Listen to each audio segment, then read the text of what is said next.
Sebelum akhirnya ditangkap dan dipenjara, dia diam-diam menelan sebuah pil lilin ke dalam perutnya. Namun begitu benar-benar masuk penjara, dia langsung tertegun. Para sipir penjara tiba-tiba menyuruh para tahanan yang baru masuk untuk meminum obat pencahar. Kepala penjara Dian menunjuk ke seberang dan memberitahu mereka bahwa di sana adalah ruang otopsi khusus. Siapapun yang tidak mau minum akan dibawa ke sana untuk dibedah. Akhirnya Heizi dan yang lainnya terpaksa meminum obat pencahar itu. Setelah mereka semua buang air besar, para sipir menghancurkan kotoran tersebut untuk diperiksa. Tak lama kemudian seseorang menemukan benda mencurigakan, yaitu pil lilin yang tadi ditelan Heizi. Tak lama kemudian kepala penjara Dian berjalan ke hadapannya dan memperlihatkan pil lilin yang baru saja ditemukan itu kepada semua orang. 我说过，在白山馆这里，你什么都别想带进来。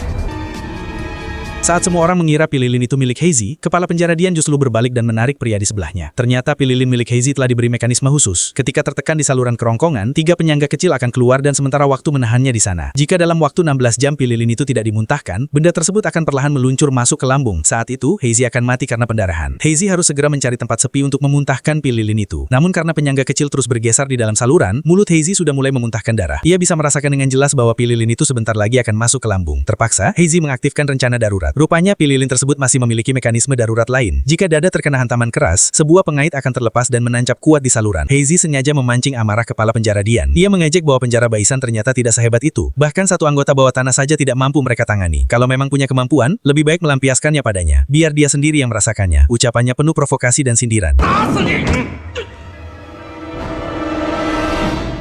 Karena Heizi begitu sombong dan terus memprovokasi, Feng Biao langsung menyuruh anak buahnya menggantung Heizi. Dia tahu sebelum masuk penjara, Heizi pernah mengalami benturan di kepala. Tapi ini adalah penjara Baishan, wilayah kekuasaannya. Belum pernah ada narapidana yang berani menantangnya. Tanpa ragu, dia pun memerintahkan anak buahnya untuk mencambuk dengan sekuat tenaga. Namun cara itu tetap tidak mampu memicu mekanisme darurat. Waktu yang tersisa untuk Heizi juga semakin sedikit. Paling lama 5 menit lagi, pil lilin itu akan meluncur sepenuhnya masuk ke lambung. Karena itu, Heizi kembali melontarkan ejekan. Di saat genting atasan Feng Biao tiba-tiba muncul, karena sebelum masuk penjara Heizi pernah menjabat sebagai kepala bagian logistik militer, dia tidak ingin berurusan buruk dengannya. Namun Heizi benar-benar kehabisan waktu. Pil lilin itu sudah nyaris meluncur masuk ke lambungnya. Heizi justru bertemu musuh lamanya. Heizi sengaja memancing emosinya. Su Xingling tak mau berpikir panjang. Dia langsung menghantam dada Heizi dengan satu pukulan keras yang berhasil memicu duri pengait pada pil lilin. Duri tersebut justru melukai bagian dalam kerongkongan. Jika pil lilin itu tidak segera dimuntahkan, Heizi tetap akan mati karena pendarahan lambung. Saat itu, ia sudah mulai batuk darah dan keringat dingin terus bercucuran dari kepalanya. Namun ketika akhirnya ia akan dibawa kembali ke sel, Heizi justru terkejut melihat sesuatu yang tak terduga. Ternyata di dalam selnya sudah ada tahanan lain. 看守，闭嘴！我要求独立牢房。你以为你是谁呀？老子忠孝军衔1等战功，我有权要求独立牢房。 Kali ini dia benar-benar putus asa. Dengan ada orang lain di sana, bagaimana mungkin dia bisa memuntahkan pil lilin itu? Heizi tiba-tiba menyerang rekan selnya dengan brutal. Teriakan kesakitan kembali menarik perhatian para sipir. Heizi lalu berpura-pura mengaku sebagai anggota Komintang yang tidak mau dikurung bersama anggota bawah tanah. Segitu para sipir pergi, Heizi segera berdiri terbalik bersandar ke dinding, lalu terus memukul-mukul perutnya dengan tangan. Tak lama kemudian, pil lilin itu akhirnya berhasil ia keluar. Setelah membuka lapisan pembungkusnya, Heizi mengeluarkan alat jarum sulam yang ada di dalamnya. Benda ini adalah alat penting untuk rencana pelarian selanjutnya. Sejak awal, pihak penjara memang sudah mencurigai Heizi. Karena itulah mereka sengaja menugaskan pria ini untuk mengawasi Heizi. Saat para tahanan dikeluarkan untuk berjemur, pria itu sengaja berdiri membelakangi pagar. Ketika sipir tidak memperhatikan arah ini, ia secara diam-diam mengikatkan 2 potong kain di pagar. Setelah itu, pria tersebut duduk di seberang dan menunggu dengan tenang. Namun setelah beberapa hari berlalu, kain di pagar itu tak menunjukkan perubahan apapun. Heizi pun mulai gelisah. Alasan ia sengaja masuk penjara kemarin adalah untuk menyelamatkan seorang ahli kimia dari pihak kami yang bernama Xiao Mao. Jika Xiao Mao melihat kain itu, ia akan mengerti bahwa organisasi telah mengirim orang untuk menyelamatkannya. Sebagai balasan, ia seharusnya mengikat kedua kain itu menjadi satu. Namun yang tidak ditahu Heizi adalah pihak penjara juga sedang mencari ahli kimia itu. Sebelum Xiao Mao yang asli ditemukan, semua tahanan harus ditahan di ruang bawah tanah. Xiao Mao awalnya mengira dirinya masih bisa bertahan. Ia tidak menyadari bahwa di antara tahanan terdapat mata-mata. Sedikit saja lenyah, identitasnya bisa terbongkar. Sementara itu, Heizi di luar hampir putus asa. Apakah informasi dari organisasi ternyata keliru? Mungkinkah Xiao Mao sama sekali tidak berada di penjara ini? Saat Heizi melamun di lapangan, rekan selnya Chen Wenhai justru mengamatinya. Pasalnya, Chen Wenhai juga merupakan seorang mata-mata. Ia ditugaskan oleh pihak penjara untuk mengawasi Heizi. Heizi tiba-tiba masuk penjara dengan alasan yang sangat janggal. Karena itulah pihak penjara menduga bahwa Heizi memiliki tujuan lain.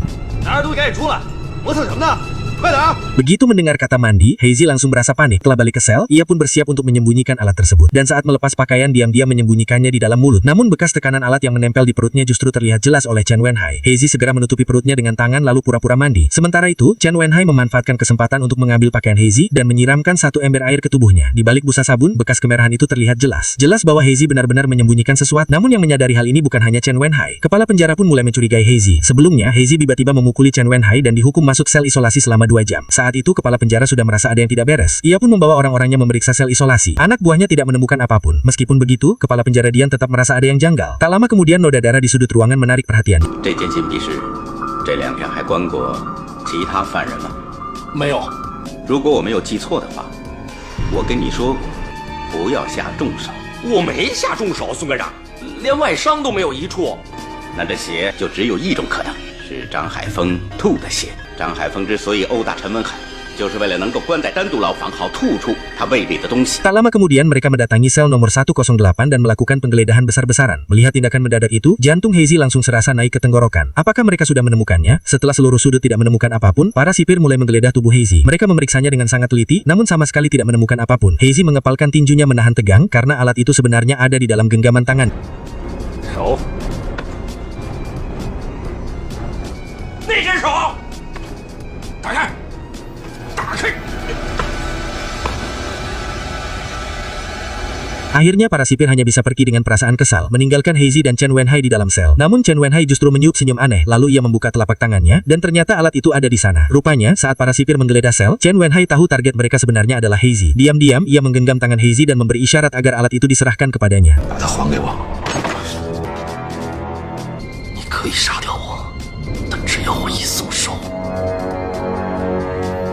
Chen Wenhai sepertinya belum berniat mengadukannya. Alasan Chen Wenhai tidak langsung mengembalikan alat itu adalah untuk bekerja sama dengan Heizi untuk melarikan diri. Ia hanya memberi waktu 3 hari untuk mempertimbangkan. Jika Heizi menolak bekerja sama, alat itu akan diserahkan ke sipir, dan bisa saja Chen Wenhai malah dibebaskan. Sementara itu para sipir yang balik melapor tiba-tiba teringat satu hal. Mereka menyebut bahwa sebelum masuk ke sel isolasi hari itu, Heizi sempat dipukul keras oleh Su Xingling hingga mulutnya berdarah. Dengan begitu, noda darah di sel isolasi pun memasuki akal. Kepala penjara akhirnya tidak lagi mempermasalahkan kejadian itu. Keesokan harinya saat jam berjemur, Chen Wenhai tiba-tiba mengembalikan alat itu kepadanya. Waktu yang berjalan, kemudian apa yang terjadi membuat Heizi semakin terkejut. Chen Wenhai tiba-tiba memukuli seorang sipir, merebut senjatanya, dan langsung ditembak mati di tempat. Keinginan Chen Wenhai untuk kabur selama ini berdasarkan rasa cintanya terhadap istrinya. Namun hari itu, ia baru mengetahui bahwa istrinya telah meninggal. Pihak penjara kembali menempatkan seseorang ke dalam selnya. Itu justru menjadi sebuah keputusan fatal.